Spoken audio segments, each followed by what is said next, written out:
Hello, everybody, and welcome into another podcast episode. Joining me, of course, is Benikage, who is currently preparing to drive to where I don't know. He does not realize that the wheel is stuck to a desk and not a car, but he'll get there eventually. Euro Truck Simulator. I'm ready to go trucking. It's our silver episode. It's episode 25. Can you believe it? We've made it to our silver episode, Parks. Silver. Congratulations. Silver and gold, man. That's where we're at. Gold is next. Let's go for gold. Gold is next. For gold. Oh my goodness. Yeah, it is.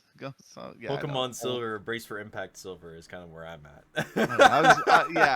That's fair. I was making a obscure British 80s television reference, so yeah, it's fine. But yeah, it is episode 25. Welcome along, everybody. We got a lot to talk about, actually, especially in the results camp. Let's start right there. And do you want to start with the Cash Cups or IESF? What do you want to start with? Let's start with ESL Impact, because I know you have a lot to talk about regarding IESF. Oh, you're going to talk qualifier number 2? I think let's do qualifier number 2 and Cash Cups and stuff, and then we'll kind of reroute ourselves back in towards IESF, because that there's a lot to talk about there, aside from the results. So qualifier number 2 came around for all of the divisions, and you know what? It was a pretty good qualifier all around. I mean, like, in both sides of it, we saw. I mean, in Europe, it was always going to be a big thing regardless, because there were so many teams that signed up for the first one. You're basically running the gauntlet 100% again, just to make it in. And I mean, credit where credit's due. Yayo came in and they meant business. They took care of business. Yeah. And they just wrecked the upper side of that bracket. I mean, it got down to them versus Mouse for Aimers, and it did not look close. Yeah. They came in, they had mission, and they took care of that mission, and so Yayo will be in for ESL Impact season number 4. On the other side of the bracket, and this is the insane one to me, because we've seen them struggle recently and a lot of things, and we were worried, and we were saying VP, if they're gonna look to qualify, because they had to qualify, if they're gonna look to qualify, they need to do something now. And you know what? Credit where credit is due. They absolutely not worked their asses off to get here. 2-0 in the quarterfinals, a 2-0 against Astralis, 16-2, 16-6. That's big in the semifinals. And then they get to their finals, because of course the matches semifinals, when you're in the top 4, like both those teams the winners of those matches qualify, and they made it look easy, a 16-8, a 16-8 against a team called Gimmick Pearls. 25. So out of 24 teams in the Europe side, they're the ones to qualify. So that puts a neat little bow on the European side of just getting Yayo and VP in there. So huge for them. And I mean, that's all 12 teams sorted now. You got Shinigami, Letter Cook, Yayo, and VP Angels joining. Nine Pandas Fearless, Aces, Big Akipa, G2 Oya, Guildy Sports, Navi, Enigma Galaxy, and NIP. Yeah.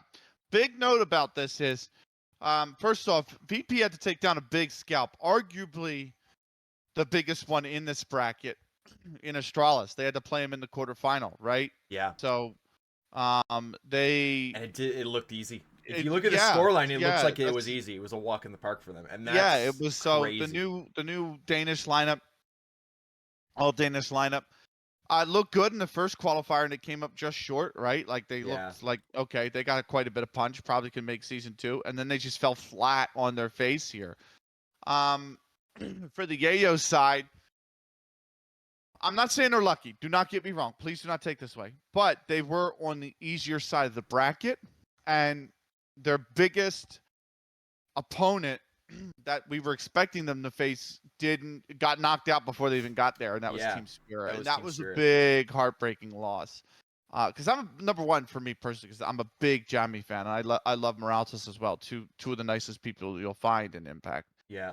But that was a heck of a series. 16-6, 5-16, and then 16-12. I'm sorry. It was 6-16, 16-5, 16-12 for Mouse for Aimers, which is Hikomi, Nokian was on that side as well.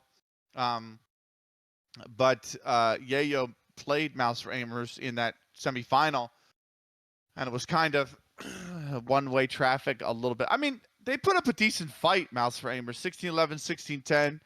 But Yayo were in control of each map. Yeah. And so unknown Patya. Patya's going to be back. Patya in Impact is a great story.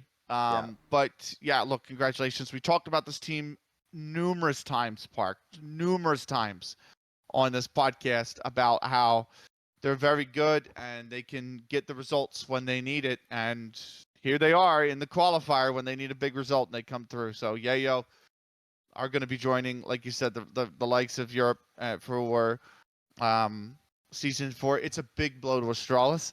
It's a big blow to Spirit as well. Yes, both I those really teams. thought this Spirit lineup was good enough to get back through the qualifiers. Like I really thought we were going to see them well, in it happens. season 4. I mean, it does happen. You look at that and you go, eventually during some kind of matchup, something was going to happen, and it happened too early for them, and it happened in the second qualifier at the death of it all when they needed to do, when they needed to clutch up. But I mean, it happens, and they can just come back and look at that and go, well, season 5 will have to be our time to qualify because now we're in that qualifier zone. There is no attempt, like there's no work. The work for them now is to qualify again. There is no invite spot for them to get in. It's all through previous season records and stuff like that now. So it's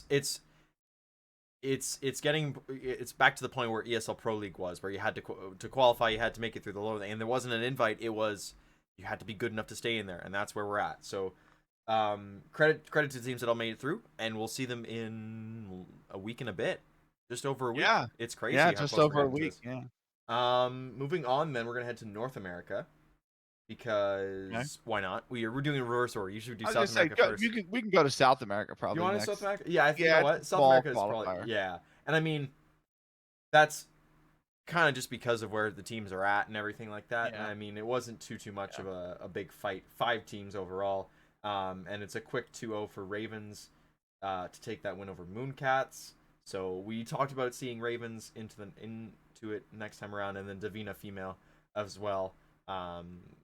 They got their chance, and it was 2-0. It was not close relatively at all, unfortunately. And I mean that sets the 8 teams there for Brazil. So Brazilian will be B4, Furia, MIBR, W7M, Macreas, Cafina, Ravens, and Davina female. So that's where they're at there. Nothing to really note on that qualifier, by the way. It's kind of the results went as you expected. Yeah. And it was actually only 4 teams because 1 team didn't check in. So there you go. So all 4 that were there were there. Yeah. So not a huge surprise with the teams that did qualify. Interesting to see who is going to be, because like you look at Brazil and you look at some of these lineups and you're like, okay, they're going to be competitive. They're going to be competitive, but it is 2 spots in the land. It's 1 group. Yeah. And you're like, what is Cafina going to do? Because we've seen what these players can do. What is Ravens going to be like? Because we've seen how good they can be. You know what I mean? So I'm excited for that season, quite frankly. But I'm excited to see how some of these rosters finish shaping up. More on that in a little bit, though. Parks, let's go to North America. Yeah, this is the big one. I mean, 7 teams signing up again. This is kind of where we projected it to be. I mean, the way I looked at it was, if you've got 9 teams in the first qualifier, and you're gonna be coming in to the next one, generally speaking, with 7 teams, unless something in the week happens that changes things. Not the case this time around. More on that, and it's like that. Yeah. Oh my goodness. No. I mean, we had 9 teams. One of them disbanded mid qualifier last time around. That was sorted out. They kind of, a lineup was formed as a result of that. Again, regardless, so it wasn't a huge deal overall. Yep. But I mean, the big 4, we're gonna look at them just because. I mean, the first section of matches are. Well, before we do that, I just want to say, before we got to the big 4, we did lose 2 teams in Starfish and Bite. Yes. At the quarterfinal stage. Well, and Coven. And those are Coven. 2 teams that we had in the previous season. So yes. You're very right. Those, I mean, those are, Yeah, Two teams that we won't be seeing again, unfortunately, in season 4. Yeah, and I mean, I look at both those lineups, and generally speaking, the core for those teams are there, but they were not the same lineups that made it last time around. Yeah. That being said, no, you are correct in that those are two teams that they've qualified before. This time it's different. Another team that, just because they're the last ones here, that they've been trying for quite a while in Coven. They also did not make it through. They lost out to Cherry Bombs in the first round, and that's actually kind of where we're going to be led into. Is the 4 teams remaining were Fluffy Aimers White, Beep Beep, Loot Goblins, and Cherry Bombs. And of course, that Loot Goblins side, of the 4 left, Loot Goblins is the only one that had any experience in ESL Impact. Being TFR last time around. Of course, it's a heavily changed lineup at this point. Not heavily changed. Sorry, that's not accurate. They've had some turnover, but the core is still there. And it came down to Fluffy Aimers White versus Beep Beep for 1 spot. And the first map was very close on Vertigo. It was a 16-14. Second map on Mirage, 16-5. Fluffy Aimers White taking that one comfortably. So they'll be into Impact. And that was one of the teams that we highlighted and saying they're probably going to make it. And then coming through into the final match of the night was Loot Goblins versus Cherry Bombs for that final spot. And a very interesting thing that actually one of the players pointed out to me was last season, it came down to this as well between TFR and Cherry Bombs to see who would qualify for season 3, and that time around TFR won. This time around, it was not the case. This was one of the only 3-mapper series that we had. Very few 3-map series across all the qualifiers, but Cherry Bombs do come out on top, and so we'll be seeing them in the lineup for North America, and they'll join their compatriots in EG Gold, FlyQuest Red, Hyperion, Shimmer, Totsugeki, Team Karma, Fluffy Aimers White, and Cherry Bombs. And we'll have more on that Hyperion scenario, that Hyperion team in a little bit. Yeah. So, look, I'm gutted for Reef, right? Friend of the pod. But who we constantly make cry because we say such nice things about her. Yes, but I am gutted for it. Mm-hmm. However, at the same time, like, I know how much this means to a player like Giraffe, who came back from Korea specifically, like, to do something like this. You know what I mean? So not 100% accurate, but yes. Listen, let me write my narrative. Okay. She'll be the first to tell you that's not 100% right. narrative, but it certainly played a part in the decision. 100%. Right? So, I mean, yeah. And it's one of those things where, I'm happy for her. I'm happy for Swan. We saw them at Dallas, you know what I mean? And now the fact that, they're going to be competing in the online league, like, and they literally were, the comms that came out of that were like so hectic, but so great because they realized like they actually did it. Like they are going to be there was a lot. So yeah, it's a huge win for them. So I'm over the moon for them. Chelsea as well. Mm-hmm. So just huge congratulations to that side for making it through. And yeah, I mean, Fluffy Aimers White, we always thought, they're pretty decent. Like that's a side that expected to kind of make it through one of these qualifiers that was going to be competitive. So. You look at 2 of the players on that squad, and Bezdaria and Shigan, and you go, those are 2 very good ESL, like those are impact level players. Yep. If you get a good lineup around them, which they did and they have, they should be fine. So yep, ups to them. And yeah, Cherry Bombs, of course, we've seen them grinding, we've seen them working hard, and they've done it. And I mean, yeah, it's just a big occasion for them. So we'll have to wait and see on that one. I mean, week and a half time, we'll be casting those games, or we'll be doing some viewership on that, which will be nice. We'll get to get the gang back together. I'm excited. I keep thinking about doing the community nights. I get excited all over again. So fair enough, man. There's a lot to be excited about there. It's got to be said. But no, big congratulations to the teams. And yeah, we're all set for season 4 now. We are going to have a bit of a primer probably, because I believe Impact starts next week. So I think the show after that, the week after, will hopefully be will be our primer / one weekend. You know, we forgot to do this on time. Maybe we'll see. It's not that we forgot to do this on time. It's just our normal schedule. But I don't think a week is a big deal. No. Look, I'm looking forward to that episode already. But before we jump to that episode. We got a lot to talk about still in this episode, and we got a lot to talk about in terms of the Cash Cups because they were Yes. very, very interesting. And I have to say they had some look. They had some interesting results. I'll put it that way. Yeah. Let's start in Oceania. Yep. I don't want to spend a ton of time in Oceania. No. I want to start Oceania prior to Asia, because the Oceania Cash Cup was pure meme fest. I don't know if you saw the VOD. I managed to commentate it. It was like Bones banned her team from buying AKs, M4s, or AWPs for the whole series. So they got smoked on Nuke 16-1, right? But then Yeah. on map 2, you had this chaos on the overpass where you had like a triple Bison stack. And then you had like a UMP and a Bison and a P90. And then you had some where they all bought Solid-Offs and Novas. And like it was chaos. And it was a lot of fun, actually. It was actually a pretty close affair because it was 16-12. But then you had like I believe Arya brought out the auto at one point. Then she started no scoping as much as she could with the auto. Like it just absolute. When I mean chaos, I mean chaos, man. It was pure lunacy. There's so such a there's got to be some kind of comparison between Team Australia trying their best at IESF and just the lads, and then the ladies back home. They're just guys. We should give a spot to Oceania. Meanwhile, Oceania, woo! Like I've never commented. It's like that gif of the guy that brings the pizza back and the apartment's on fire. It's Troy. It's Troy from Community. That's so good. Yeah.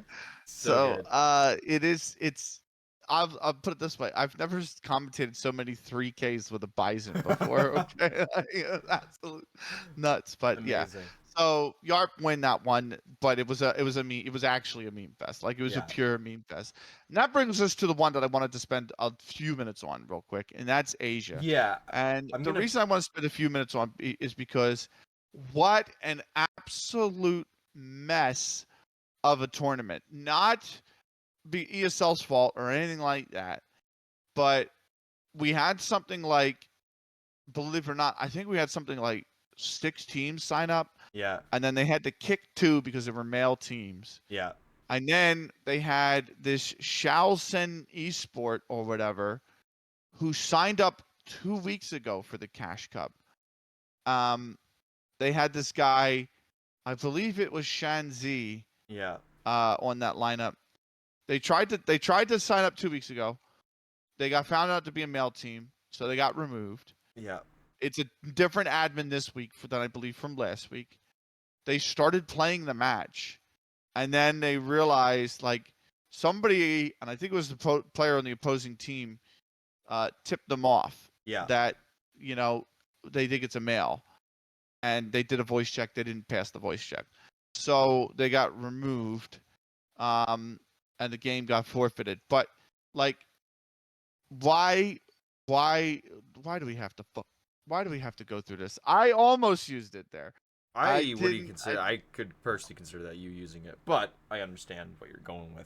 The reason we have to deal with it is because people are stupid, and the other part of that is because it's now part of Face It, it's free. Yeah. So what's the harm in signing up, right? Well, it causes a fucking logistical nightmare in the background. There's yours, by the way. Yeah. It's stupid. It's stupid. I hate it. But it's going to keep happening until these people learn what to do. And they're not going to learn because they're just going to keep trying. And that's... And I mean, we'll add to the whole they did not pass the voice check. It's not just, oh, yeah, the admin thinks that you're a guy, so you're done. It is... They check. If they can't conclusively confirm, they'll ask for some kind of ID. Yep. And if you're transitioning and you say, let's say you still have a deeper voice, they ask for some kind of doctor's note or something to confirm that you are going through some kind of change. There are checks there to make sure that this is as even a playing field as possible. Right. So it's stupid. It's one of those things too, by the way, where like they made the decision like, okay, even like if the admin didn't know, like the point is that they have to remove the team. Like they Yeah. remove the team and then they say, look, if we got this wrong, Come back to collect the us. documentation. Here's what you need. Yeah. And in 2 weeks when there's another cash cup, by back. then we'll have everything and you'll be good to go. Like, Yeah. so, but that wasn't the case here. No. That 100% wasn't the case. And the dude was like, he posted in the Discord, the DG of all this. He's like, oh, I'm sorry, I didn't read the tournament rules. Yeah, but you tried this like last time, so you're just gonna keep trying. If you're gonna keep trying, you're just gonna keep getting the same answer. If it smells like it, if it looks like it, then it probably is. You know what I mean? Like, so, and I mean bull, but without the swear word because I'm trying to save it for later in the episode. Anyway, I did feel bad for Letter Cook because there's a Filipino team, because they were trying to sign up like the Discord account. They were making the Discord account. Some of the teams, like 2 or 3 of the members had Discord accounts, right? And they joined the Discord. But then they were trying to assist their teammates in creating a Discord account and like doing the 2-factor authorization and all that stuff. Yeah. And they just ran out of time. And the admin was like, it's he didn't say 4:30, but the tournament is supposed to start at 4 a.m. local here to my time, to our time, I should say. It was 4:30. I've so already it was like, extended we got to move the show on. Yeah. So I'm like, I hope we see them. I really do, because I'm excited to see the team play. Yeah. The matchup didn't look very favorable because there seems to be a significant skill gap between what that team was and the team that they got the walkover for. Right. But in the end, we did get a final at least, and it was a pretty quick affair. Invincible team beating Fiery G's 2-0, 16-3, 16-8. Fiery G's, Lair, Aphrodite, Naira, Narda, and T-God Riz. So another Filipino team, oddly enough. And then the Invincible team, Ratch, who has a French flag. Bunny Jung, who has a Japanese flag. And then 1001, Rico, and Rainy are all Thai players. Rico looked unbelievable in this series, I gotta say. Especially map 2. Map 2, Rico was just like insane. Had a ace in the game, and went 27 for 12, by the way, in a 16-8. So yeah, like just really insanely impressive stuff. 1001 also looked pretty good. Actually, probably 1001 looked the best out of all the players in terms of the consistency and whatnot. Ratch was right up there though. But yeah, we got an Asia Pacific Cash Cup, and it's a Thai team that's won it. I believe that's 2 in a row now for the Thai team. Pretty cool. Yeah, so I'm looking forward to the next Asia Cash Cup. I hope we get more. I hope we get more players. In all honesty, so I mean, if they're trying to work on it, they're trying to get something going here. That's pretty good. It sounds weird, but I hope HSG do come back and at least try to play these, because it seems like it's probably going to be a stomp for them if they do, but it's at least something of their vote of confidence of the region of it getting, coming back and continuing to play. Here's what I want to see. Yeah. I'm going to see if now I don't know if it's allowed. I don't know if it's a VPN's required. I do not know the situation. Yeah. But if Chinese players can connect to Face It, I want to see some of these Chinese teams, because this is a free-to-play tournament. So I want to see some of these teams that we've seen in like Take Aim Goddess Cup come in and say, oh, it's a free tournament. Let's see if we can run it. Yeah, that's the other huge thing, is like these tournaments are now free. It used to be that you had to have an ESEA subscription for all this. And with the changeover to Face It, they said, we're going to make it free. We're going to make it open access for everybody. As long as you fit the criteria, you can come and play, which is good. I enjoy that. So I'm hopeful for that as well. We'll see what happens, though, because China's a whole different beast when it comes to all of this stuff. Oh, yeah. No South African Cash Cup this time. That one got canceled. My guess is because of all the players not being there. You have the majority of your you have the majority of one roster and 2 of the other players from one of the other rosters gone to play in IESF. It's not going to happen. It's coming into South America though. We did get a few teams coming through, about 5, and 2 teams that are in here are they're interesting rosters actually. There's the Divina Female and Cafina.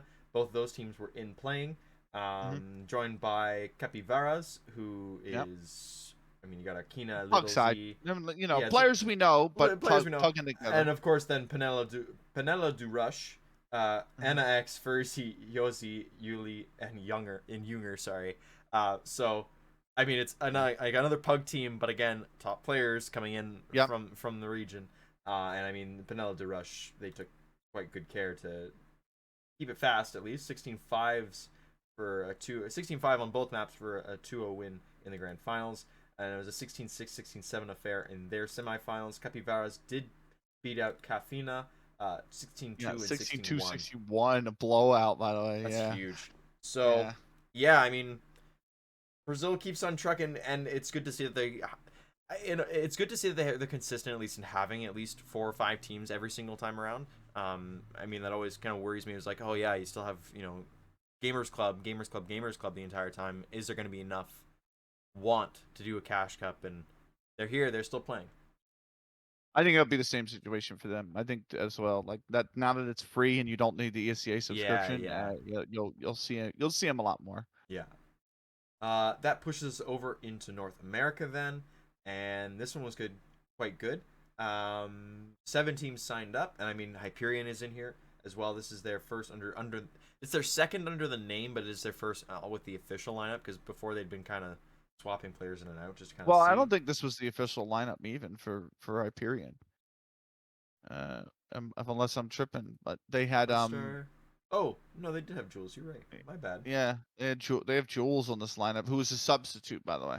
Yeah, She's listed on the Hyperion, like she's listed in this Cash Cup Yeah. as a substitute. No, So I agree with sub had that. to Yeah, play. sorry, I'm off then. I thought Well, Lakey no, was not on the matches there, but I guess I was Yeah. wrong. That's fine. No, I mean, Fluffy Immerse White, Hyperion, Luke Goblins, Totsugaki are the 4 notable teams, are the ones that made it to the quarterfinals. Or sorry, made it to the semifinals. I mean, who else was there? Hold on. I can pull up the bracket. Hunky Dory, which I think was a walkover. Hunky. Forget who Hunky Dory was. Hunky Dory was Cannibals. So it was like it was a mix between. Oh no, it wasn't. It wasn't. That's right. It's the mixed Peruvian American side. Yeah, which was basically players from Coven, players from the old Sadia, I want to say. Sadia, yeah. Namita and Barbuja, who keep coming back, by the way. Like, I've seen them in a few Cash Cups every now and again. So there's a connection there for sure. Beep Beep were also a notable team that played. They faced off against Hyperion. They did not make it past Hyperion. And then the final team that came through was Chocolate Milk, which is a weird blend. There's a little bit of a weird blend of thanks. See what you did there. Weird blend of Shimmer and Associated Friends, because I mean you got Gally, who last played for Slay, I want to say, in season 1. Yeah. I don't remember if she played for Bouchard. season 2. Well, Bouchard is on Shimmer. The other one is NWD.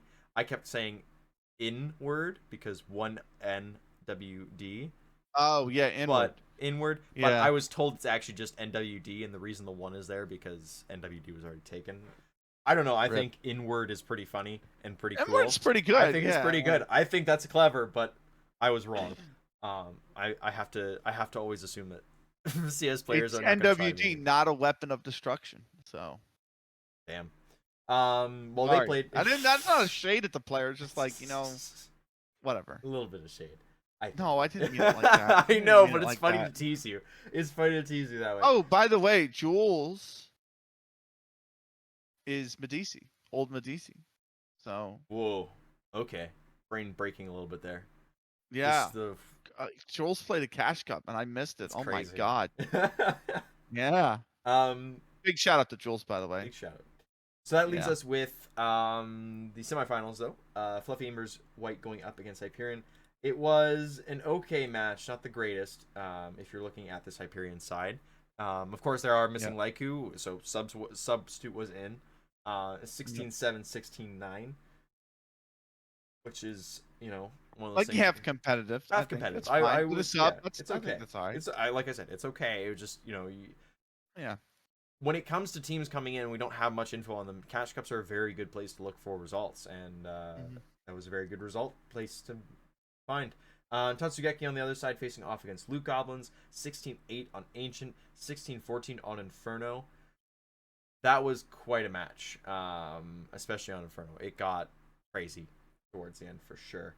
That left us in the grand finals of Fluffy Embers White versus Tatsugeki, and it was a 16-7, 16-13. Again, that Inferno is super competitive from Totsugeki. But yeah, Fluffy Amers White do take this one, and it is their first Cash Cup win, I believe, which is huge. They've been kind of they've been around it. They're They've on been the around, fringe yeah, for a but while. they've Yeah. never had the full chance, and this time around they did get the full chance. They did get it, so good to see from them. That leaves us with Europe, Okay. and 12 teams come through. I'm only gonna go from the quarterfinals up. That's fine.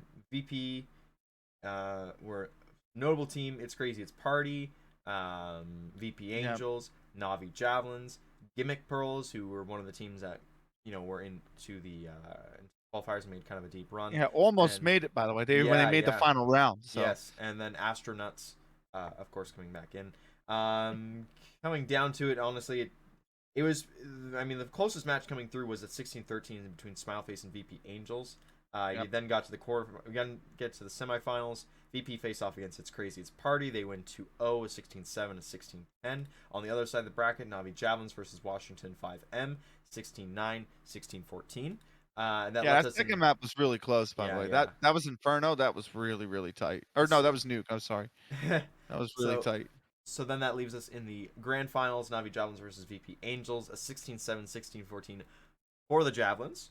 So they take that cash cup, and it's a nice little trophy into the chest there, if you want to add it all together. But that is all of the cash cups. So we'll wait to see what comes of the next set whenever they come through. They kind of announce them a few days before now. Yeah, I know. It's I just wish kind I of, wish we had the schedule. yeah. Like I'm thinking they do that, and then come the fall, once the Impact Leagues actually like started, then I'm they hoping go, that they'll go a little bit oh, harder. here's the Yeah. fall schedule, and I'll be like, oh, this is so much better. I kind of wish, like, because it's 2 per month that they're trying to do, I kind of wish they just went up and said, like, yeah, here, it's always going to be the first weekend and the third weekend, or it's always going to be the second weekend and the fourth weekend. And I know you can't totally do that because there are other No, because you events got to and move stuff. around for different Yeah, events you and got to stuff. move around, but I mean, having that as like a base layer and then going, we might have to move these as to see fit, it might be kind of nice. Anyways, I'm asking a little too much, I think. Yeah. Wow. I'm just asking for the schedule. Just give me a schedule. Yeah, give Like, me something. come the fall, give me the schedule for Yeah. the fall, please. So, but no, that wraps up the Cash Cups. There was Yep. one other event though, Parks, we have to talk about, the big event, and it's the IESF World Championships. Now, we'll get into the problems with the event at the end, I think. Yeah. Let's go through the results first. Now, it was 2 group stage games, round robin. Group A, Argentina, Australia, Romania, Poland, Egypt. Group B, Netherlands, United States, Brazil, South Africa, Hong Kong. I like this format. I know a lot of people don't like round robin, but you get into this scenario like we did at the end of day 1 when Yeah. everyone's played 3 games where, I think it was something like Argentina qualified, Yeah. but Australia needed like 1 win, or like the United States could technically still lose if they, or not make it if they Yeah, lose if out and certain stuff. scenarios could have still played Yep. out where things could have still happened. I But like that stuff. I'm yeah. all for that stuff. I'm a geek for that stuff. But real quick, the other thing I did like about the group stage is that it was all best of 3s. Like, Yeah. everything through was best of 3s. Yeah. So Argentina top Group A 4-0. Aussies came in at 3-1. Romania 2-2. Poland 1-3. They're the defending champs, by the way. They came in at 1-3. Egypt 0-4 in Group B. I don't think it's a surprise with anyone. Like, you could have said Romania maybe because they have Anna, but if you look at the lineup in Romania and you're like, they have Anna, they have Melly from Let Her Cook, and then they have Icy, Ratons, and Emmy, and it's like, yeah. you haven't really seen those other 3 players compete at a really high level. Yeah. Netherlands top Group B, US top, second, and then Brazil was 3-3. I'm sorry, it was 2-2. The US was 3-1, by the way. Netherlands 4-0. South Africa 1-3. Hong Kong 0-4. Yeah. I don't think it's a surprise here either. Brazil, when you look at the names, they're good players, in terms of Morena and Yor and you, but it's not like the powerhouse players from Brazil that Yeah. we've, you know what I mean? So Yeah, it's like, I okay. agree. And then obviously the South Africans had the mix of ATK and White Rabbit. Yeah. They put on a good show, I thought. Like, they weren't really I mean, they took a map off Brazil. They lost 16-14 on map 3, so Yeah. they definitely could have been like 2-2 themselves. They got their only win versus Hong Kong. And I thought overall they played well, but I thought the Dutch looked really good. And the Yes. series that we got in the group stage between the US and the Netherlands, which was round 4, was Yes. pretty good. 2 16-12s going to the Netherlands. And I think that was set the tone because it was one of those things where the US always looked a step behind in those maps, but they did look somewhat competitive. Like one of those things where you look at a team where you're like, well, if the pieces fell a little bit more in your favor, like the random bits of CS:GO fell a Yeah. little bit more in your favor, then you're talking. But it gave us a really good bracket in the end. Argentina went up against the United States. Australia went up against the Netherlands. Aussies went down the lower bracket 16-7, 16-11. Argentina beat the US 14-16, 16-14, 19-17, which was an unbelievable series. And that's why, like, when you looked at all these best of threes throughout the days, and you like the 3 or 4 days, and you looked at how good some of these teams were playing, Yeah. and then you looked at who the 4 teams that made playoffs, I was like, Parks, this is like sit down and watch. Yeah. You have to move It everything good off your stuff. schedule It was because good it's stuff. going to be really good. I Yeah. mean, I was watching it at work, so like that's kind of where I was Yeah. at. My phone was losing charge quite quickly, but it was Yeah. good CS. And I mean, I just doing a quick look around on the rosters. It's like these are the teams that have players that are on Team Impact Yeah. teams, and they're not necessarily all on the same team. I mean, like Team Argentina had 2 players from MIBR on them, one from Ravens. Team Netherlands had a player from Aces. They had Menaskine from Letter Cook, and they had 2 players from NIP in the Twins. So that's that's the huge thing is like the only team that didn't really have anybody that made it to this top 4 was Team Australia, but like those players, a lot of them have a history of Yeah. being on teams and playing at a higher level Yep, already. like So Artemis and Connie. Yep. yeah, it's so So like there's um but no, it was very good all across the board. yeah. And you know what I'll say is like Team Argentina, they always look pretty close. Like the matches Well, were always close. So let's just say let's go through the rest of the bracket then, shall we? yeah. Lower bracket semi, US got by Australia 16-9, 16-10. That's when we got that amazing tweet of BB draped in the US flag. Yeah, That was a yeah. great tweet. I love the whole. Somebody said she's 1 U.S. flag tall, and everybody was like, the Americans will use everything but the I think like. that was Pink's tweet Yeah, too. yeah, It was use like, anything but they'll have to use like they use the imperial system but the and metric nothing but system. yeah. Yeah, It that's a banger. That's a banger was tweet. good. It was a good tweet. Upper bracket final, Netherlands got by Argentina 17-19, 16-6, 16-14. So really, really good stuff. It's the first map that the Netherlands actually dropped in the entire tournament, which shows you just how good they have been. Yeah. Lower bracket final, Argentina getting by the US 10-16, 16-12, 16-11. Another really good series, honestly. Not as good as the upper bracket one, but still a solid Yeah. series. And then that sets you up for the grand final.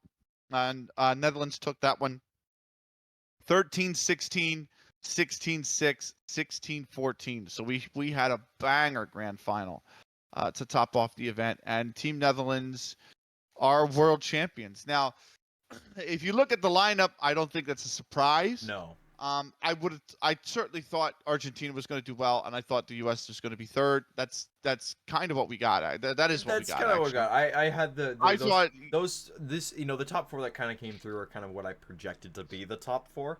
Yeah. And that's no slight to the team out South Africa or team in Brazil in any way, because like those are 2 very good, very strong regions as well within the whole thing. But it just when you look at the when you look at the player pool that was coming forward and was basically pushed in to this, it was always, to me at least, it always seemed like Team USA, Team Argentina, and Team Netherlands were going to be those 3 just because of the players that were on the teams.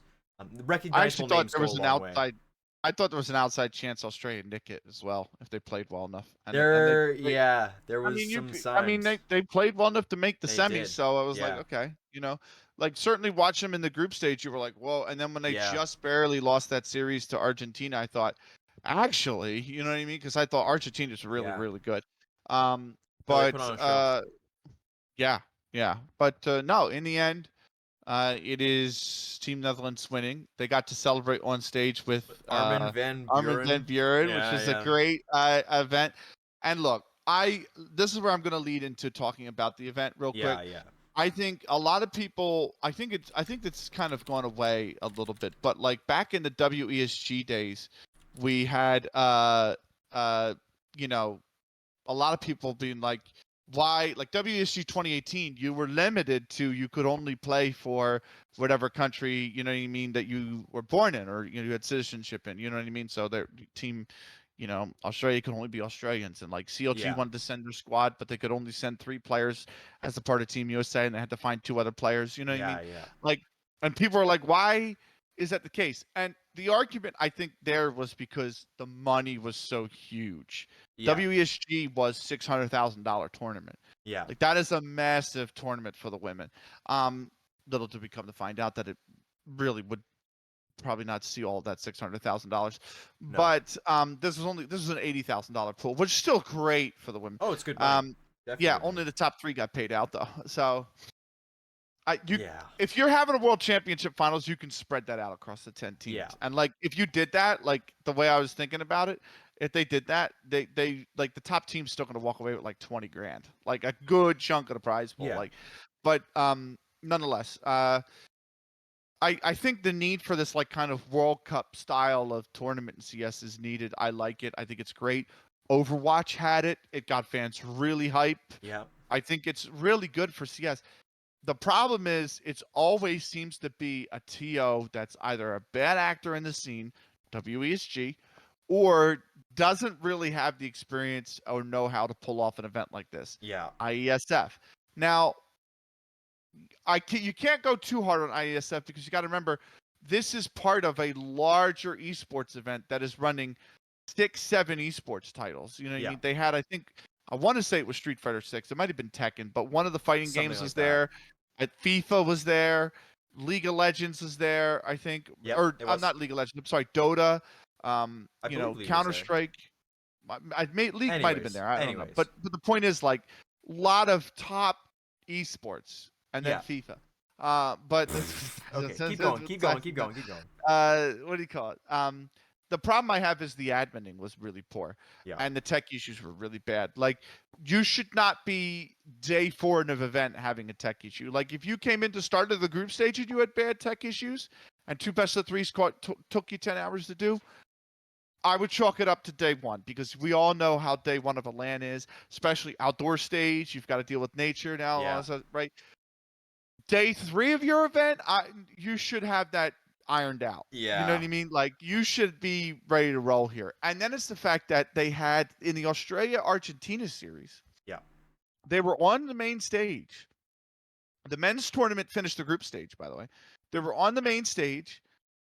They had so many tech problems that the men's quarterfinal was going to start late. Yeah. So instead, they pulled the Argentinian and Aussie teams off the stage, made them deconstruct their setups, move to back rooms, reset everything up for map 3, just so the men's quarterfinal could start. You don't do that shit. No. You do not do that. There's my swear. But you don't. That's not the kind of crap you pull off. Okay. No. You've got to, you finish it out. You commit, you finish it out, right? The men's final starts an hour and a half late. The men's quarterfinal starts an hour and a half late. That's the nature of LAN. Yeah. That's the nature of the beast. Okay? Or you move the quarterfinal to the back room because you've got open back rooms. Yeah, but it's not as good. It's not as good. It's not as good. But if you're looking to keep the schedule, because it was them going and saying we want to keep the schedule going, well, yeah. Here's your solution. You've got another. Start the other one on the back. You got another set. And don't don't move them after the other game ends. The stage can be set up for whatever, and you move on. I don't know. It's just not great. So, and it's a mess. It's a mess. But you see what it means to the players. Like, the arguments that we used to have in this scene that we shouldn't have a tournament like this. There's no real place for it in Canada. Like, I thought what it meant to the players and how the players treated this event, you can throw those arguments out the window. Yeah. But just going forward for 2024, give us the event again, right? Yeah. Make sure the qualifiers are legitimate. None of this, like, Team USA got selected. They weren't qualify. You know what I mean? There Like was a lot of shady stuff in regarding to all of those that crap qualifiers, needs to man. go. Yeah. You know what I mean? Because like IESF want to put on a good event. I understand that. And you know, I don't think they're necessarily a bad actor. I know Yeah. some of the people, but some of the people working underneath them at the lower levels They're are. not. We saw Yeah, that they're with the not money great. scenario, Yeah. you know, in Europe and whatnot, and the selection in USA. Like it just we need to cut that out. Like stomp that out and then make sure you have you hire experienced admins who know what they're doing for Yeah. these esports. You know what I mean? So you don't have this crap that went on with the stage, and you'll have a great event. So, Yeah. you know, it was genuinely a mess. I think the players were right to be frustrated. You know, because now you risk the best players not coming back. You risk them saying, "I'm not dealing with that. It was crap." Yeah. You know, so and I think that robs the viewership of good CS. That just robs it. It takes away from everybody. So that's what I want to see going forward. Is you know, you've got some experience now running a bigger event. You know, iron out these problems that are relatively smaller ones in the scene compared to you know other big issues that esports has in general, and it'll be fine. Yeah. I mean, if it means so much to the players, you make it work. But the whole part of the qualifiers and everything is you just got to keep them open. You got to keep them available, and getting the word out in regards to them as well is the easiest thing. We saw what happened on the men's side with the NA with the North American, like the Team USA. That whole like, oh yeah, we're gonna have EG play, and then towards the end of it all, because of scheduling conflicts, they're not gonna be able to play. But because of timing, we're gonna bring in the Team Detonate, who didn't have anything to associate themselves with this qualifier. We're just given the Yeah, opportunity, and you know what? It's not on the players on that in that scenario. It is the TO coming in saying, "Hey, US owns the spot. We just need a new US team, and this is what our solution is." yeah, It was bad. It was very bad. Um. yeah. Anyways, that's gonna move us on from the results and stuff. We're gonna move into the news now. Got a few points here. And I think we're gonna start with some roster stuff. I gotta sneeze. Yes, Guild has dropped. Well, I don't know if it's dropped, but Mini Parted, and Guild parted, have parted ways. parted ways. Yes. Yes, so the believe Norwegian in Mini has left the team, and Guild will need a new fifth. I don't know where they're going to get it. I'm interested as to where they're going to get it. Get the fifth player from. I'm curious actually where Paulie is because I don't think we've seen Paulie, right? Yeah. So for those who don't know, Paulie was on NIP, and NIP decided to drop her. They went with AIM, the very young British player who also Yeah. has a very promising career. Right now, I don't see Paulie on any lineups. Paulie's pretty good. She's also very young. She's like an 18-year-old as well. I I think you'd take a risk and pick her up. You know, the question is what language are they going to communicate in? So I don't know. Well, two are Norwegian, one Swedish. Like I don't know if there's a hybrid version of Swedish that they speak, or maybe Kiki and Pullux know Swedish. they can Anna's all just Latvian, so it's like I don't know what they they can all communicate in. just learn Finnish because that's the most confusing language of all those ones in the I Nordic area. yeah, I don't it yeah. like Norwegian, Danish, and Swedish all kind of sound similar. They're relatively close to each other, and then there's just Finnish Yeah. because why not, right? Let's have something So relatively close by. just curious as to who they're going to pick up is the point is Yeah, yeah, and in the future. So on the other side of players leaving, Babs leaves more. it's a mixed lineup. I don't It's know how you yeah, would say it. So Mori. Mokrayas or Mokrayas? I don't Yeah, know. I don't remember. But remember, this is the side that was Arkinia, Sainan, Mari, Bakar, Book, and Bokor, yeah, Bokor, and then and then it was Babs as well as yeah, the fifth, and then and it was now Bob's as well. Now so Bob's has left, so I'm like, I don't they'll find a fifth. know. They'll find a Yeah, I fifth. don't know where the fifth is. Because It's apparently they had a fifth outside of like apparently Arquina was not the like permanent, and they had a fifth they were going to announce. Now they need yeah. another one, so no idea what their fifth is going to be. But they're we'll wait the announcement of where Bob's apparently left the sign because she wants to go pursue getting signed by org. Hmm. I I'm curious as to where that org is going to come from because as Yeah. far as I know, Furia don't need a fifth, MIBR don't need a fifth.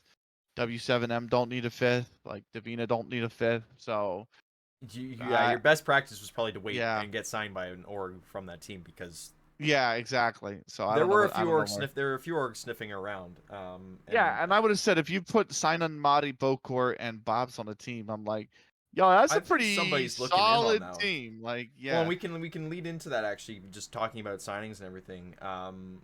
We've there's not been an official announcement from the org yet, but we have confirmation from Dust to Brazil that Fluxo have agreed to sign B4's old yes, team, and so yeah, that is the Junger, Yuli, Goddess, Poppins, and Nani team. um, yes, Um, with Darkside and Zis as well in the coaching yes, staff. yes. So they will now have a new banner under them, instead of being represented by B4. Those contracts, they finished those contracts with B4. They Which, were free agents, and then now they've moved yeah, on to getting which signed by I'm Fluxo. surprised because the rumor, remember, was that they were going to Loud, Yes, there and was a rumor on Fluxo's that. come in and bought them. Well, So and I mean, but you look at that and you go, okay, Fluxo is also another big player in the scene. It's not necessarily as big as Loud, but yeah. it's another staple And Brazilian team. the wonderful thing is too. I'm sorry to cut you off. The wonderful No, no. thing is though, even though they were under the B4 banner, and now they're going to be under the Fluxo banner, the rules and the laws and the way CS operates means that it doesn't matter what the name of the organization is. They're still going to be allowed to play. Yeah. Here's looking at you, Riot Games. Moving on though, it is it is the two more pieces of news. Yeah, We'll yeah. get into the softer one. That is going to be season 1 of the 10 Women's in Australia has concluded, Yeah. actually. So, if I was really good at doing podcasts and general prep work, I'd have this information up and ready to go by now. I But have it ready to go. I can talk a yes, little bit okay. about it. So, So over the season, they had 35 individuals participate across the whole thing. That's pretty good. That is three and a half. That's 6, 7 teams. That's 7 teams worth of players, if you think yeah, about it, individually participating at different times. Of course, there was a large prize pool there was a large amount of donations given as a lump sum at the start. The decision was made, they were going to kind of split that up and give it longevity, instead of just one big thing at the which I think start. is smart. And then, which is smart, you a project like this, you want it to last, you want it to be useful long term. So I mean, credits to Noogs, who wins out and gets first place. She receives 39,000 FACEIT points and $75, which is, I mean, yeah, you look at that and you go, that's a lot of FACEIT points. I mean, halfway to buying the car, I guess. I don't know. There was the FACEIT car back in the day. I don't even know if Basic anyone. car is like 5 million points, bro. It's like halfway there. It's like I used to grind for the FACEIT car. I wanted that Did you? FACEIT car. You wanted the FACEIT car? I Oh my wanted the god. FACEIT car. Yeah. Yeah. Overall, it's been a good project to see. Mew is came in second, $50, 26,000 FACEIT points. Yep. And And FPS Mess. Mess Yep. came Third. through. Third Uh, place, $25, 13,000. It's yeah. pretty consistent across the whole way. Yeah, I think so. I think it's it's and a lot of familiar faces in the top 10 even, like, Yeah, yeah. like Meow was 4th, Kimbab was 5th, Monday was 6th, Stall Belly was 7th, and then you have I believe his Hope is 8th, and Bones 9th, Turkey Swag 10th, Sarah was down in there, she was Yeah. 12th. So yeah, lots of familiar names Lots as of well. consistent names. Even older names that I haven't seen in a while, like Siricide played in this Yeah. 10 women's. So it's good to really, see. really, yeah, I think it's great. I think it's fantastic. I'm ready for season 2. Yeah. I can't remember when season 2 starts actually, but I know it will be soon. Yeah. Yeah, no, let's conclude. I thought it was very successful first season. It comes to a close, and I think it's great that the players have now been rewarded with, solid compensation for the season. So Huge. huge, Huge. so all players from 4th to 50th receiving FACEIT points. So literally everybody that signed up got FACEIT points in some way, Huge. shape, or form. Huge. Yeah. So yeah, that's big. And then, like I said, we'll be happy to see season 2 come around. We'll see kind of what pops up with that. I don't know what that'll look like, because we don't know. I haven't kept up with the Australian scene too much recently. That does leave us with one last piece of news. We kind of talked about it a little bit earlier, but there's a lot of behind on this one. There's a little bit of a rant that needs to come through, I think, from Benny, because he's already losing his mind just thinking about it. So in light of Team Detonate in North America, kind of going their separate ways. I mean, Bouchard and Andrea have already moved over to Shimmer. Sapphire had already moved on to not playing. I'm not saying she's retired, but it does not seem like she will be playing anytime soon. And then Chowds also has retired, or at least stopped playing competitively in Impact. She's not going to be on any kind of roster. She subbed in and played stuff in the past, but she's focusing on her schooling and the CS group there. That left the Team Detonate spot in Flux that was invited. Now, where this comes in is Team Hyperion have been invited to take the spot, and that roster consists of Kionetta, Kimmy, Artstar, Natty, and Laiku, and two of those names should ring a bell, and there's a few names on that team that should ring a bell. Kimmy and Kionetta are the primary two because they both played Impact before. Kimmy on that Please Send box, little box. Please Send Help. I believe she helped out a little, or not Please Send Help. It was Please Send box. She played a little bit on. One of the iterations of that lineup. Yeah, and then of course, she was a sub on Team Detonation. Didn't actually really play, but she was always around the team. And then Kionetta, of course, was one of the primary players for Team Detonate. The other names that I guess should be recognized are the Valorant players returning in Natty and Artstar coming back, and then Laiku is an up and coming player who has been through the Davenport program just a little bit. There was plans for Davenport to build a team for Impact around with her, but that's kind of fallen by the wayside as things happened with that program. So Hyperion as a roster it does have some solid players on it. It's not like they're nobodies. The invite makes sense because you're taking the two-player core from Team Detonate and you're pushing it through as the invite team to return. Just as some kind of context as to why that invite has happened.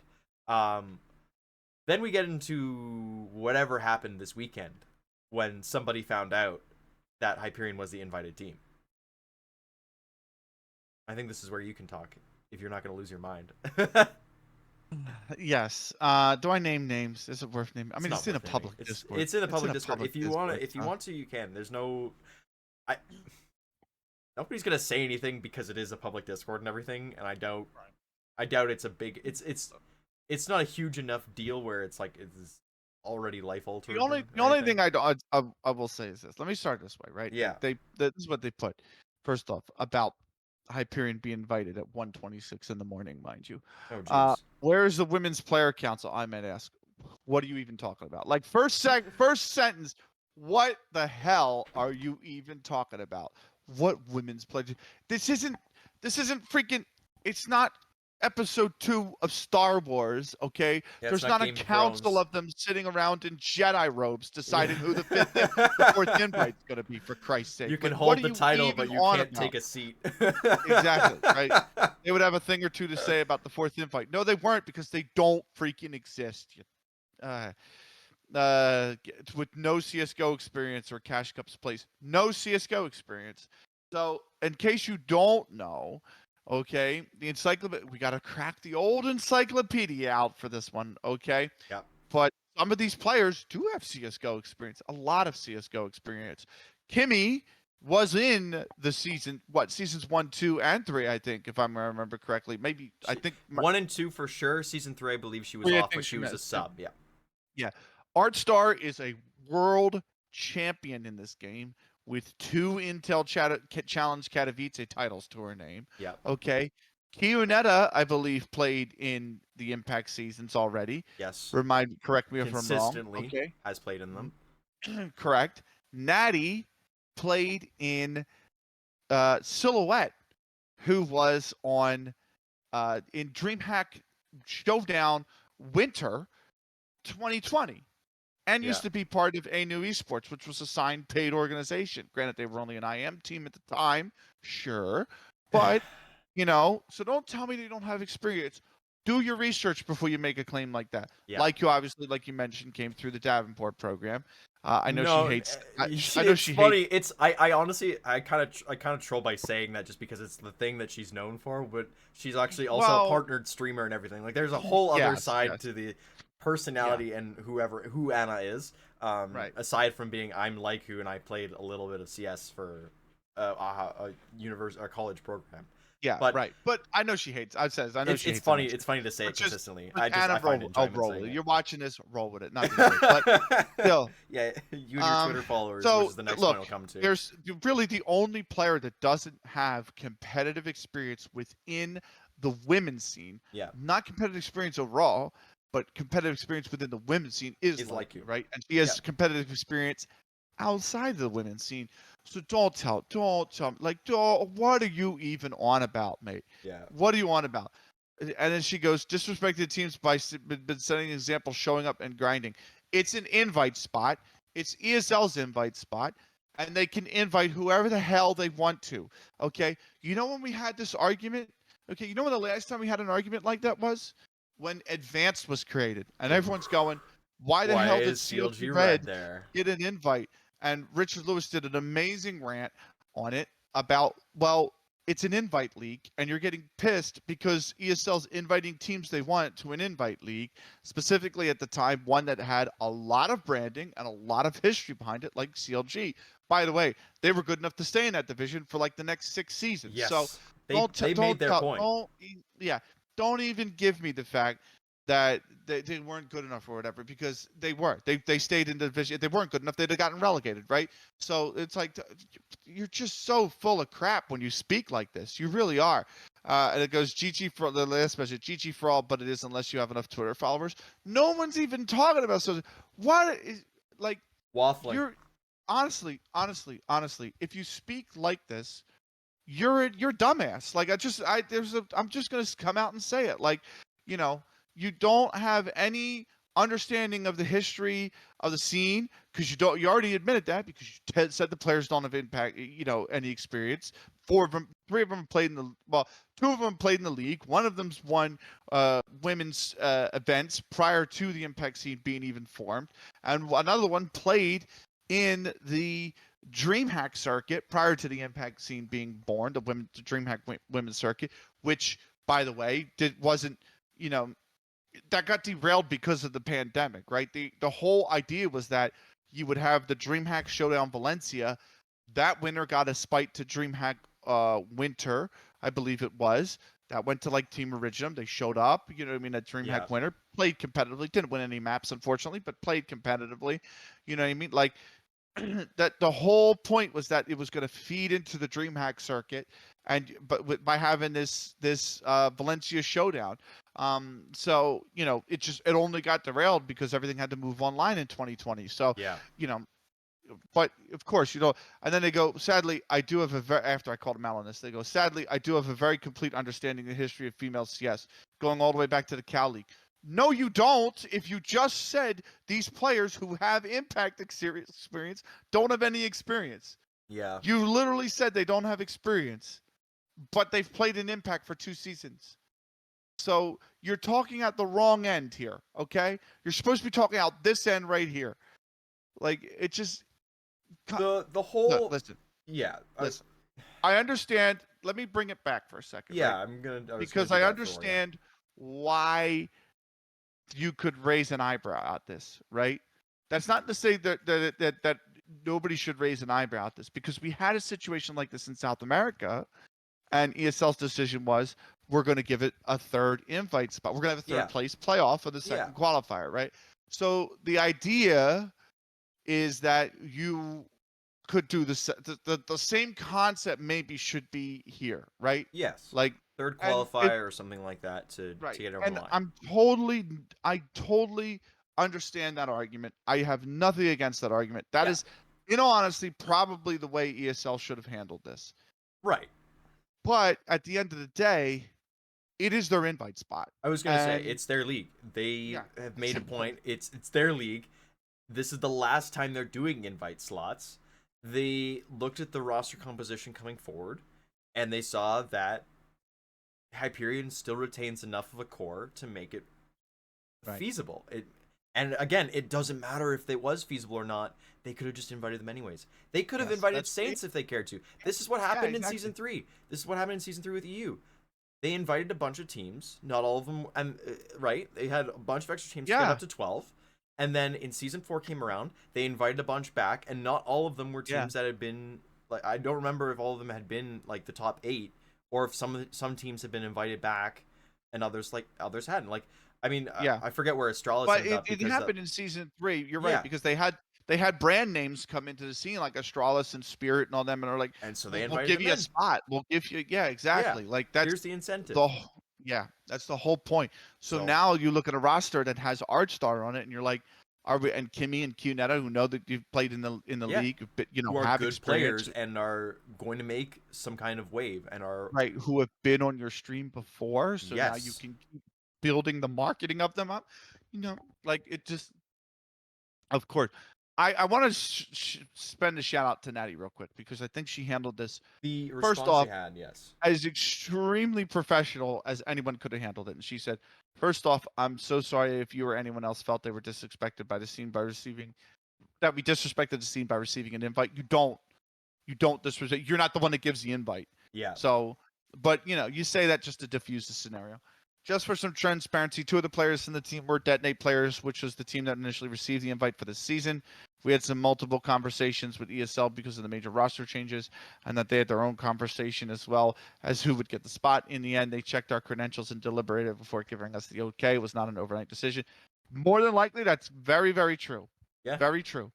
I would like to preface that many players on this team have won numerous extensive titles in CSGO in the past, and recently on other FPS titles, obviously mentioning Valorant there. Yeah. And have played professionally in Tier 1 esports orgs, also Valorant related, because Artstar, remember, was on XSET. Dignitas.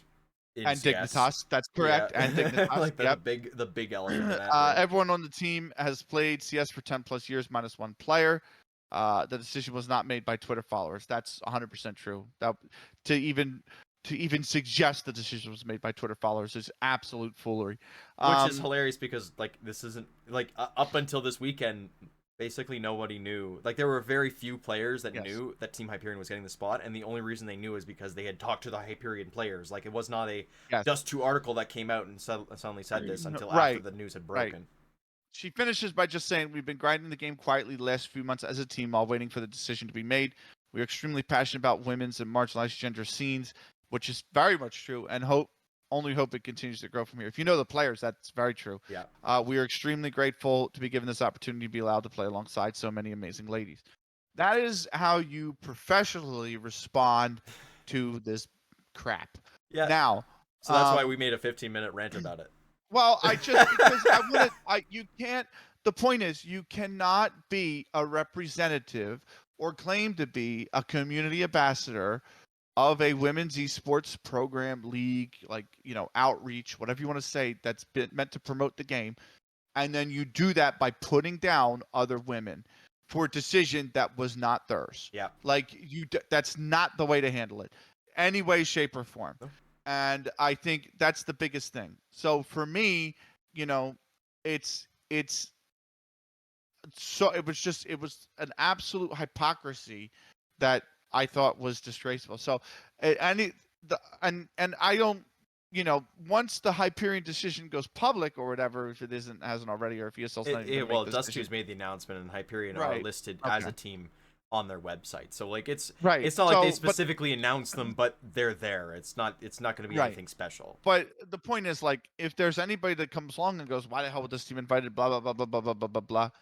Now we have a video, a podcast, yeah, recording. We have we'll have a small section. Yeah. So the point is like that. So that's my point. And it's like just is it right? Should ESL have handled it different? Yes, 100%. It should have been a third place playoff in the second qualifier.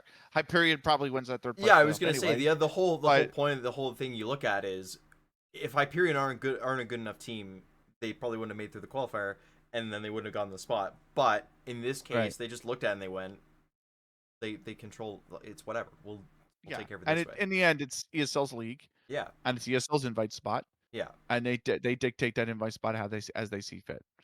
And that's the long and short. That's where the buck ends. That's where it is. That's 100%. The whole thing. There was no need for that conversation to happen, and there were a few people that made that question. This one was the more accusatory and conspiracy theory side. You can make the question without the accusations. Yeah, there was, And it's right to question it. of You know? course, this is, it's not something of calling out and saying, oh yes, we all just must obey the ESL, our ESL landlord, our overlords. The question can be phrased way better, and you're going to get a much better response out of it. Now, you probably would have said, not that same way, but she would have said something in the similar vein of, this is the core of like, they looked and they said, Yeah. still players from Detonate, probably, looking at it overall, looking at the roster, the pedigree of the players, and going, this is probably a roster that's still good enough to play in Impact. It's not like we're probably gonna see them through qualifier anyways. So let's skip the middleman on this, give them the invite. Yeah. Yeah. Is what it is. Yeah. It is what it is. So. And yeah, it's good to ask questions. It's just, It don't is, ask but it just stupid questions like that. Don't phrase it like that. The phrasing Yeah. is just like, yeah. and then the And continued then not double, backing down. yeah, 'cause not there was backing even- down. It went on further, mate. It went on way further. It was bad. No, I went through, after we did our Yeah. after we did our stuff. I went through and I read through it, and I was just like, it's so, double down, triple down, Yeah. just kept going, It's I'm yeah. not wrong, and there's some big problem Yeah. here. I don't believe you, and just, The problem is their ego. That's Yeah. the problem. They let their ego get in the way. So and like it's what it is. just don't pride yourself and as this community ambassador when you're willing to put other women down like that's not how you build up a scene, you know what I mean? Yeah. So It's not. and I don't know, maybe I'm wrong, maybe I'm in the wrong. I'm gonna expose myself a little bit here and say, if this person is a historian, or not a historian, but well endowed with the women's scene for the last 20 years. I'd never heard of him before the Impact scene. Yeah. I don't know where the hell they came from. And I've been here prior to the Impact scene. Okay, for years prior to the Impact scene. Now, I'm not the know-all be-all. I only started watching Counter-Strike in 2015. Artstar's been playing longer than me watching Counter-Strike. You know what I mean? Like, I'm not the be-all. But if I've been watching this sport since 2015, and prior to last year, I know who the hell you were. I doubt that you've been this know-all for the last 20. You know what I mean? Like, that's all I'm gonna say. So, come at me, bro. No, just teasing. You can come at him. He's not gonna listen. He doesn't care. I'm not. It's just gonna be Twitter block. It's just gonna be in all honesty. So, but what's your favorite phrase? I've blocked for less, I believe. I've blocked more for less. Yeah, there you go. But look, that aside, Parks, what are you watching? Yeah, let's get to the end of the episode here. We talked a lot. Well, we talked enough about it. I mean, we've got Impact Season 4 coming up. We're gonna the community cast going again in the NA side. Hopefully that all kind of works out. We're still figuring out everything towards that. It's gonna be interesting for sure. Because I think we're gonna have some new faces hopefully come through. That's the hope. Yep. But we'll see. We've got a little bit of time to figure it all out, and that's the hope, is I won't last minute mangle it all together, but that's that's neither here nor there. Right. The other thing I've been watching actually a lot of is I've been casting Team Karma. So talked to Emily about that. I've been managing to cover all their matches so far since the offer kind of came through. They were already 4-0 in Open before that started, and they've only continued to win. So like I have to partially attribute it to my success as the caster for them. We've had a few. I mean, Snicky joined me. It never helps you sleep at night. It does. It really does. Snicky joined me in the last one. Their hope is to get other people kind of flowing through, to get more faces in. And also, it's been kind of the same way that FlyQuest Red or CLG Red did theirs, where it kind of went between player to player. Yeah. So it was Gooseberry's stream one night. It was Kelsey's the next.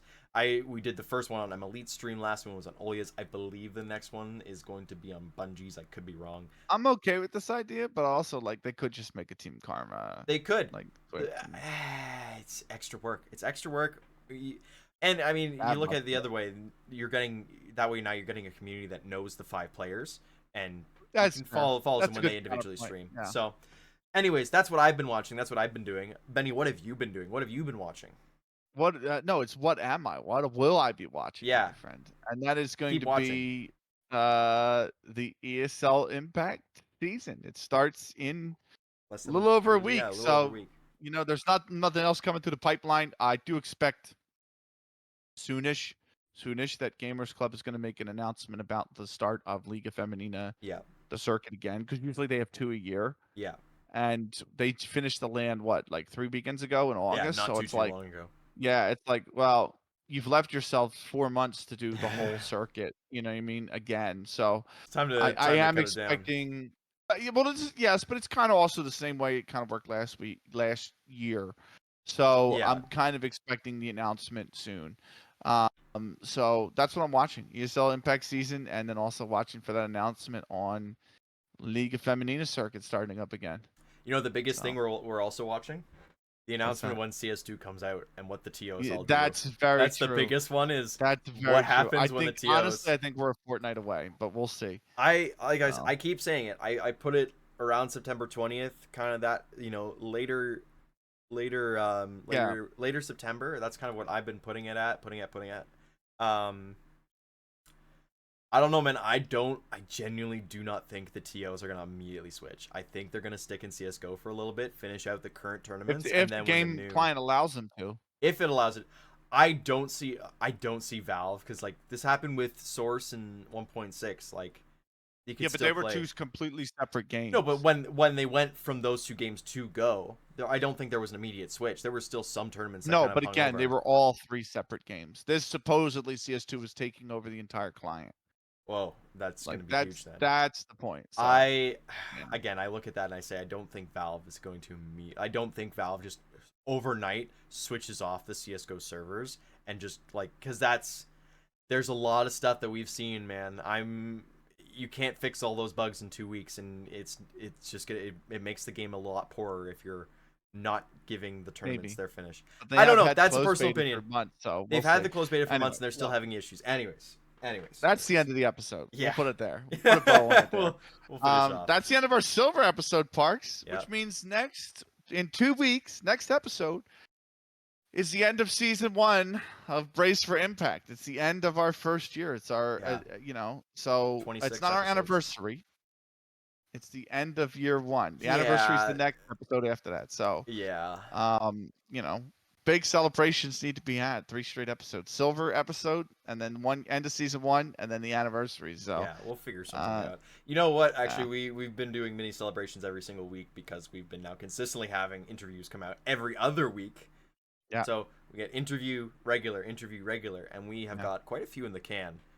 Yes, we do. So Fortunately and definitely unfortunately. keep into this channel. Fortunately and unfortunately, because we looked at it and we're like, oh my god, we're gonna be 6 weeks away until this interview is gonna come out, and like so much could have changed by then. I know. The players were what it happy is. at least with that. Like they're glad. The players have been we've been blessed. Yes, I mean, we the have. players have been so gracious to come on. Like, when I asked 3-4 players to say, hey, do you want to come on the podcast, expecting to get 2, and all of them say yes. I mean, like, we're just we've been very blessed. You know what I Yes. mean? So Yeah, that's the way inside we're like, this is so great, and outside we're like, damn it. We've well, kind of pigeonholed ourselves. we're good for a while. So Yeah, hey, yeah, anyway, look, we are. that's enough rambling at the end of the episode. Let's get out of here. Yes. So thank you so much for watching the 25th episode of Brace for Impact, the silver episode. Until 2 weeks from now, until next week's interview. Thank you so much for watching. Until then, take care.